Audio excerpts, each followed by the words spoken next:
It's finally happened. Declan Rice has joined Arsenal for a £105 million fee. The 24-year-old West Ham captain joins the Gunners finally after a long chase, which has lasted all summer. Well, we say lasted all summer, but literally a couple of weeks, really. But it's taken forever to get over the line eventually. But it's all done now, £105 million. And no better person to get the views and opinions than that. Deluded Gunner, Ash. Yeah, it's a weird one. Seemed to take, as you said, sort of take ages to sort of get done, but it's finally over the line. Maybe a slight little concern that there was something might have gone wrong, but I don't know. I think it was always destined to happen, really. Potentially they wanted to wait for Rice to sort of say his goodbye to West Ham and get all that done first before they made an announcement. But the whole thing was pretty weird, wasn't it? Like the announcement being made on live on YouTube from Arsenal, and not your typical sort of post. But then even there, it wasn't sort of like a chat, was it? It was just a broadcast of all of the players together. It was just the whole deal has been quite a weird one. Yeah. So as I just previously said, it's £105 million, which is actually a record for between two English clubs, just behind the Enzo Fernandez deal, which took him to Chelsea from Benfica.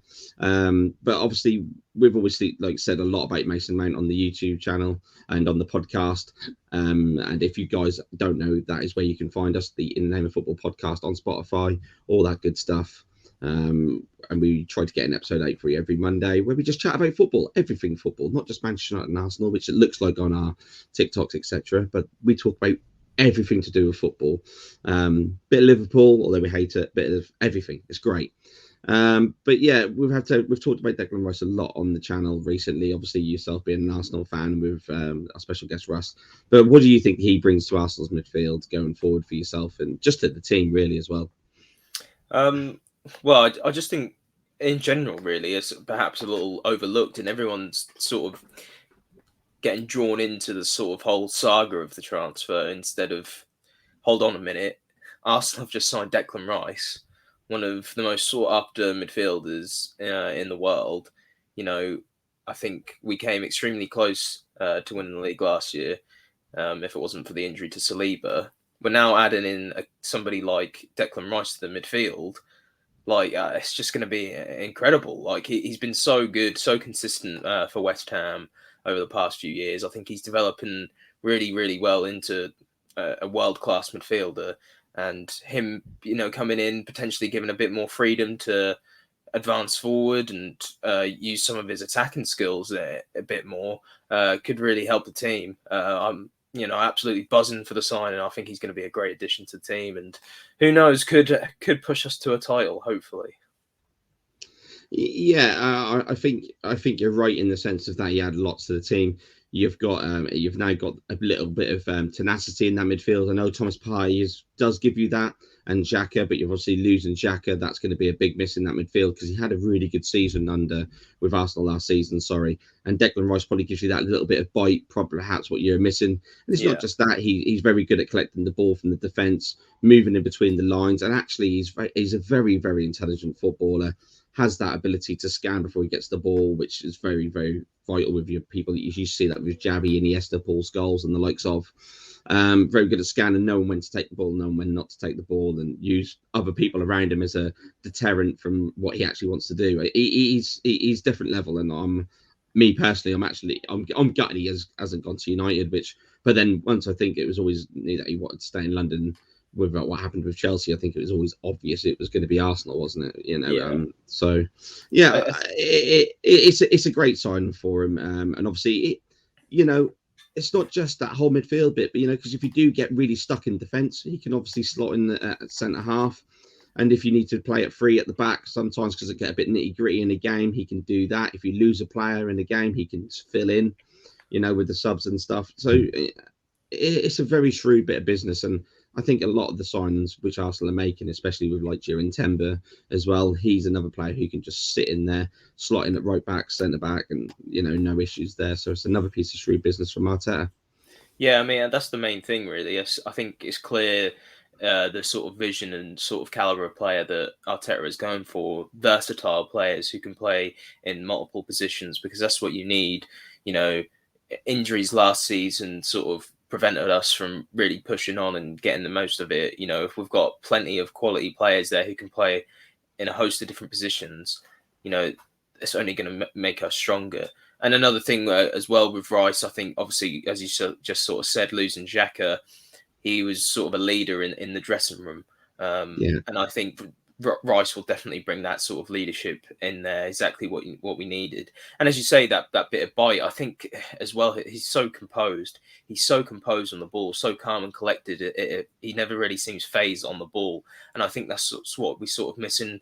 You know, as you sort of said with Thomas Partey, yes, I do like him, but I think he may have the tendency to buckle under the pressure a little bit. And, you know, he does have a mistake in him, whereas, you know, somebody like Rice is really just going to add that extra bit of quality. And, you know, as you said, he's still only 24. He's not even anywhere near his prime yet. And we know how good he is. You know, if he stays at Arsenal for, you know, I'm going to hope he's going to be there for 5 to 10 years at least. Like, you know, he could really go on, be the club captain one day and, you know, hopefully lead us to future glory. Yeah. That's why you call the deluded gunner future glory right there. No, I'm just joking. But no, like I said, I can't, you know, praise that signing higher than that. You know, we had a brief chat earlier, and it's just like, is he £105 million player? Yes and no. I know that sounds daft, but you know, if you were buying him from a German club or an Italian club, you're looking at 50, 60 million, possibly 70, like Tonali has gone to Newcastle for. But it's just that British tax, isn't it? You know, you're getting a young English player, and that's what you have to pay, unfortunately. But I think it's a great piece of business. I don't think there's any way to put it bluntly. And the final question for yourself is probably Arsenal spending £100 million plus on the player. You can't really say Man City are throwing it about now, can you? That's what you got to do nowadays. If you're going to try and compete with Manchester City, that's what you're going to have to do. Like we've made plenty of shrewd signings in the past, sort of picking up players. You know, you sort of like some Martin Odegaard. Even now, you can say William Saliba. You know, the prices in which we paid for them, they're now worth double, if not more, than what we paid. So, you know, we're now in the position where we need to go out and buy these players who are sort of ready and not need a couple of years to step up. And if you are going to do that, it comes at a premium. You know, if you're going to start buying players who are more in their prime, then they're always going to be more expensive. And if we want to compete with City, that's just how it is. That's what we're going to have to do. Yeah, and do you think the business is over with? Do you think that is done? Do you think Arsenal will add anything extra to their bow, so to speak, or bow? Is there any more bows to their arrow? Yeah, is that the one? Yeah, but anyway, do you think they'll add any more to the? I don't know if we will. To be fair, I think always sort of talked about was the fee in total that we'd spend in this over the summer was around 200 million. So with those 3 deals, that is around 200 million. And I haven't really seen anyone else linked. And to be honest, I'd be happy with what we've got. I think every position is strengthened. We've got 2 players for each position. We may see a few departures, which may in turn lead to more signings later on in the window. But for now, I can't really see much.